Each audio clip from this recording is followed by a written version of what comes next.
आज गरीबों को मकान मिल रहे हैं। याद करिए, देश के अंदर 4 करोड़ गरीबों को मकान मिल गए, 12 करोड़ गरीबों के घर में शौचालय बन गए। अकेले गोरखपुर में 1 लाख से अधिक गरीबों के मकान बन गए। प्रदेश में 56 लाख गरीबों के मकान बन गए। ये है सरकार की कार्यपद्धति। क्या किसी की जाति देखी गई? क्या किसी का क्षेत्र देखा गया? क्या किसी की भाषा देखी गई? जो लोग विभाजन करते हैं वे आज भी देश के अंदर विभाजन की खाई को भाषा के रूप में चौड़ी करने का कार्य कर रहे हैं।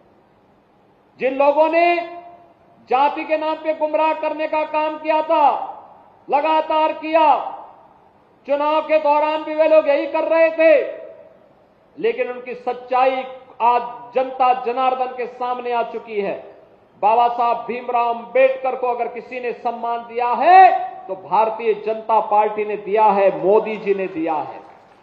याद करिए, जिस तिथि पर बाबा साहब भीमराव अंबेडकर ने भारत के संविधान का ड्राफ्ट संविधान सभा को सौंपा था, 26 नवंबर 1949 की उस तिथि को, तो 26 नवंबर की तिथि को संविधान दिवस के रूप में मनाया जाएगा पूरे देश में। प्रधानमंत्री जी ने 2015 से आज से 10 वर्ष पहले प्रारंभ कर दिया था।